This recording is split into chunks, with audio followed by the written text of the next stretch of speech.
I always thought I understood myself.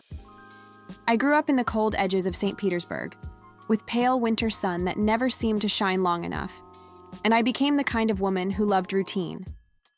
I was the blonde girl everyone described as the ice princess, quiet, organized, always thinking 10 steps ahead. I worked at a marketing firm, I ate the same oatmeal every morning, and I had the same friends since university. My life was predictable, calm, and safe, but it wasn't exciting. Sometimes, when I would walk past the Neva River alone, I saw my reflection. Long blonde hair, pale skin, sharp features, and I wondered if this face was destined to live a quiet life forever. Russia has a way of making us feel like the world outside doesn't exist. At least that was what I believed before I went to the Philippines. I didn't go there searching for anything. I wasn't escaping anything either. My boss simply asked me to oversee a small project in Manila for a partner company. A temporary assignment. 2 weeks, maybe 3. I didn't even want to go at first. I didn't like heat. I didn't like humidity. And I didn't like the idea of being so far from home.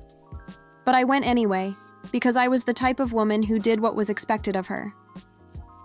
I didn't know that trip would change everything. The moment I stepped out of the airport in Manila, I understood what people meant when they described the Philippines as warm. Not just the weather, but the atmosphere around the people. It felt like the sun itself had wrapped its arms around me. And suddenly, I, a tall blonde Russian woman who looked like she should be posing for a winter fashion magazine, was melting into the chaos of traffic, laughter, jeepneys, sizzling street food, and music. Everything felt loud, and alive, and confusing, and wonderful. I could write a whole book about all the things I tasted and saw and felt, but one moment stood out. An afternoon when the heat was too much, and my hair, normally perfectly styled, was sticking to my face like wet silk. I ducked into a small side street in Manila, searching desperately for something cold. My blouse was clinging to my skin, my cheeks were flushed, and I was sure I looked more like a melted snowman than the polished blonde woman I was known to be. That's when I saw an old man pushing a cart. He was smiling, shouting a word I couldn't understand. Tahoe, Tahoe, Tahoe. I didn't know what it was, but I was thirsty and desperate. I bought a cup. It wasn't what I expected, but it was sweet and soft and warm, which somehow helped cool me down. I kept walking afterward until I stumbled upon something else. Another little stall, but this one was filled with huge jars of colorful liquids, brown, orange, red. I asked the vendor what it was. He said, "Sago't Gulaman, ma'am," and handed me a plastic cup filled with ice, sweet syrup, jelly, and small pearls that looked like something between caviar and bubbles. I took one sip, then another. The flavor was so unusual, sweet like childhood, refreshing like rain. I think I stared at the cup with the same expression children give their first magic trick. I asked what it was made of. He laughed and said, "Just brown sugar, water, Sago't Gulaman, and happiness." I didn't forget that drink. Not even for a day. When my work ended and I returned to Russia, I missed it more than I missed the beaches, the jeepneys, or even the warm sunlight. I missed that cup of Sago't Gulaman. It sounds silly. Imagine a grown woman, a professional from a cold European country, longing for a street drink made of syrup and jelly. But I missed the feeling it gave me, that sweet simplicity, that sense of joy that came from nowhere. Back in my apartment, surrounded by gray buildings and heavier jackets, I felt like I had left a part of myself somewhere in the Manila air. St. Petersburg was still beautiful, still familiar, still home, but after the Philippines, it felt quieter, heavier, a little too cold, and that was when the strange idea came. It started as a joke in a group chat with my friends. They were asking what I missed most about the Philippines, expecting me to say beaches or shopping or the cheerful people. Instead, I typed, "I miss Sago't Gulaman." There was a pause. Then the messages started flying. "What is that? Gula what? Is that like bubble tea? Why would you miss a drink? You're Russian. Drink kvass." I laughed. But the idea didn't leave my mind. It stayed with me as I went back to work, as I walked along the frozen sidewalks, as I watched babushkas wearing shawls even indoors. Nobody here knew what Sago't Gulaman was. Nobody could imagine it. It was a drink with no cold equivalent here. A taste of summer in a country that spent half the year wrapped in snow. 1 week later, while I was scrolling Instagram, I saw a video of a Filipino vendor mixing sago with syrup, the ice clinking against the plastic cup. The sound alone gave me chills.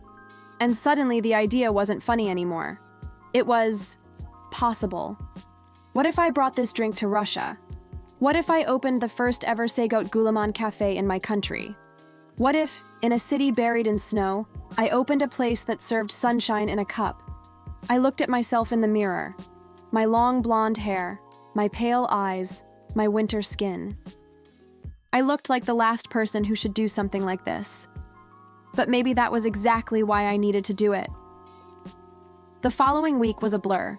I began researching recipes, reading blogs, watching Filipino cooking channels. I messaged Filipinos I had met during my trip. I hunted down Asian grocery stores. I discovered I could buy sago pearls imported from Thailand. I experimented with gulaman powder, which behaved differently in cold temperatures and ruined my first 3 batches. I tried to melt brown sugar syrup the Filipino way, but my stove didn't heat fast enough. I burned 2 pots. My kitchen smelled like caramel for days. My mother came to visit and stared at the mess. "Are you opening a chemistry lab?" she asked. When I explained what I was doing, she looked at me as if I had lost my mind. "My blonde daughter wants to sell jelly drinks?" I nodded proudly. She shook her head the way only Russian mothers can, slow, disappointed, but secretly amused. But I kept going. I had a vision in my head, a small, cozy cafe somewhere near Nevsky Prospect, warm lights glowing against the snow outside, soft Filipino music playing, customers sipping cold, sweet drinks even in winter. I could see myself behind the counter, smiling, telling stories about my trip to the Philippines. The idea grew until it became something I couldn't ignore anymore. I quit my marketing job, a move that shocked everyone. "You're leaving a stable job to sell a dessert drink?" my coworkers asked, but the more they questioned me, the stronger I felt. I wasn't the ice princess anymore. I wasn't the predictable woman following a safe plan. I was a blonde Russian woman who had tasted happiness in a cup and wanted to share it with the world. I found a small rental space near a university, a perfect spot for curious young people. The place was old and dusty, with peeling paint and a strange smell of old wood, but it had potential. I spent weeks renovating it myself. I painted the walls a warm tropical beige. I hung pictures of beaches and palm trees. I ordered wooden tables and even found a supplier who made rattan lamps that reminded me of Filipino cafes. And then came the name. I wanted something simple, something easy for Russians to pronounce, something that felt like a mix of our 2 worlds. After several attempts, I chose Solar Cup. The idea was that every drink was a cup of sunshine. People laughed at the name, but they remembered it. And that was what mattered. The hardest part was convincing Russians to try it. The concept was unfamiliar. Jelly in a drink? Pearls? Brown syrup? Ice in winter? Every time I tried to explain it, I got confused looks. But I made samples. I walked around the streets offering tiny cups to strangers. I explained, in my accented English and awkward Russian-Filipino hybrid vocabulary, what it was. Some refused, some took a sip and made a face. But some fell in love immediately. I remember the first customer who bought a full cup. It was a student, a girl with red hair and round glasses.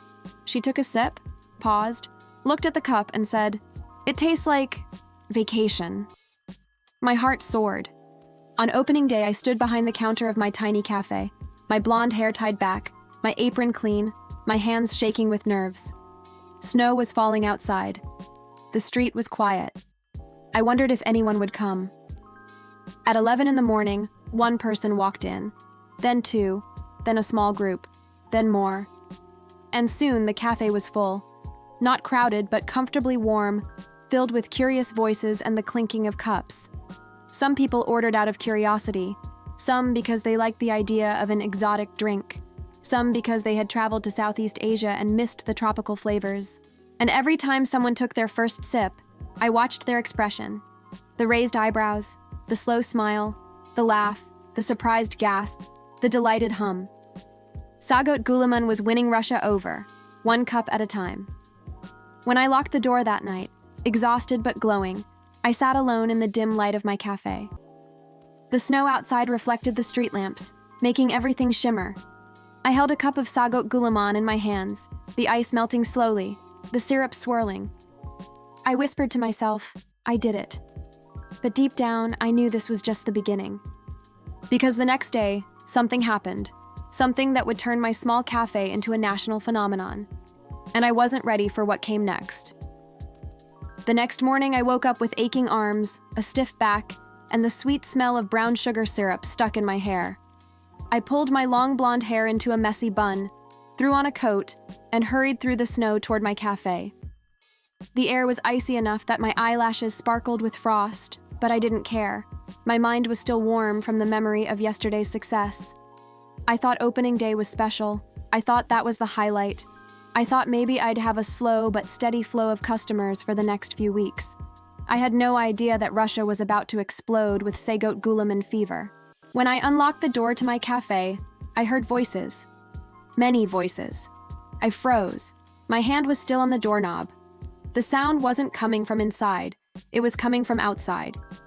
I turned slowly, and my breath caught in my throat. There was a line. A very long line. A line of Russians bundled in coats and scarves, stretching down the sidewalk, shivering in the cold, stamping their feet, blowing warm air into their gloves, waiting patiently, no, eagerly, for my tiny cafe to open. I blinked several times, convinced I was hallucinating. Maybe I didn't sleep enough. Maybe I had syrup poisoning. But no, the line was real. A young man saw me staring and shouted, "Hey, are you the blonde owner? The girl from the video?" "What video?" I asked. He pulled out his phone and waved it. I didn't have to ask again. Apparently, without my knowing, someone had filmed their visit yesterday. Just a short clip of me preparing a cup of Sago't Gulaman, smiling awkwardly, explaining in my accented Russian that the drink came from the Philippines. The video showed the jelly cubes sparkling under the warm lights, the ice tumbling into the cup, the pearls bouncing like tiny jewels, the syrup pouring like honey. And at the end, the girl who tasted it exclaimed, "It tastes like vacation." The video had gone viral overnight. Millions of views, thousands of comments, people arguing about what the drink was, people saying they wanted to try it, people making jokes that Russia finally had its own Asian bubble tea, people asking whether the blonde woman in the video, yes, me, was single, which I found both flattering and concerning. The man showed me the video on his phone. There I was, in all my blonde-haired, awkward glory, concentrating too hard while pouring syrup, then laughing shyly when the customer said it tasted like vacation. Honestly, I looked ridiculous, but people loved it. That was how it began. I opened the door and the crowd surged forward, but they were surprisingly polite. Russians can be chaotic, but when it comes to cues, we respect order. I took a deep breath, smiled, and began serving drinks. Cup after cup after cup. My hands worked non-stop. I scooped ice, poured syrup, dropped sago pearls, cut gulaman, sealed lids, handed out drinks. My blonde hair, even tied back, kept escaping and falling into my face. Customers kept filming. Some asked for selfies. Some asked me to say Filipino words. I nearly lost my voice explaining what sago was to hundreds of curious people. Within 2 hours, I sold out. Completely sold out. I stared at the empty containers in disbelief. My brain was a frozen computer screen. The customers who came late were disappointed, but many of them said they'd return tomorrow. And as they left, more filmed themselves complaining playfully about the magical drink shop that sells out instantly. By evening, I had hundreds of new followers on Instagram. People were tagging me in videos, imitating the way I stirred the syrup. Someone had even created a meme of me holding the cup with the caption, "Russian winter defeated by Filipino drink." I laughed so hard I nearly choked on my own dinner. The next morning, the line outside my cafe was even longer. By the third day, it wrapped around the building. By the fourth day, local news arrived. A cheerful reporter with a furry microphone asked me questions while the cameraman zoomed in on the pearls and jelly like they were rare gemstones. "Why this drink?" she asked. "Why the Philippines?" I answered honestly, because I loved it, because it brought me joy, because the Philippines changed me, because Russia needed something warm in spirit. The interview aired that evening. More people came. Some visitors brought their grandparents. Some brought their children. Some brought friends who didn't even like sweet things but wanted to try the drink from the blonde girl's cafe. I became a joke among my old coworkers. "Look at her," they said in messages. "Our marketing girl has become the queen of jelly drinks." But their teasing turned into admiration quickly. My cafe became one of the most visited small businesses in the area. Students started calling Sago't Gulaman solar tea. Office workers called it sun drink. Someone called my cafe the tropical embassy of Russia. I laughed so much that week that my cheeks hurt. Then came the chaos. One evening, I received a message from a Russian food influencer, one with millions of followers. She wanted to visit the next day. I panicked. I wasn't ready. My supplies weren't ready. My staff, meaning myself, the only employee, definitely wasn't ready. But she arrived early in the morning anyway, wearing a bright pink coat and a smile large enough to melt ice. She filmed everything, me preparing the drink, the texture of the sago, the way the gulaman bounced, the way people reacted after tasting it. She even filmed my blonde hair glowing under the cafe's warm lights, making a joke that the owner is as sweet as the drink. Her video got over 10 million views in one day. I spent the next week drowning in customers. By then, I had hired 2 assistants, a young barista named Sasha who loved experimenting with flavors, and an old man named Victor who loved talking to customers about my Filipino adventure, like he was narrating an epic legend. He had never been to the Philippines, but he spoke about it as if he had lived there for years. One customer even asked him if he was Filipino. He said yes. I almost fainted from laughing. The cafe was so successful that I didn't have time to think, but the universe wasn't finished surprising me. One afternoon, a group of Filipino tourists walked in. They were wearing thick jackets, clearly freezing from the Russian weather. When they saw the menu, they screamed so loud the entire cafe stared at them. I watched as their eyes filled with nostalgia. One of them said, "Is this real Sago't Gulaman in Russia?" I nodded proudly. They ordered 5 cups. When they tasted it, one girl cried, real tears. "It tastes like home," she whispered. And that was the moment I realized this cafe wasn't just for Russians. It was for Filipinos too. Those far away from home, longing for a flavor only their childhood knew. The cafe evolved. People started sending gifts, Filipino snacks, small flags, even a karaoke machine that someone left anonymously at the door. It arrived with a note. For when business gets slow, or for fun. But business never got slow. Information spread across Russia like wildfire. People traveled from Moscow, from Kazan, from Vladivostok, just to try the drink that tastes like summer. Some customers came wearing beach shirts in the middle of winter.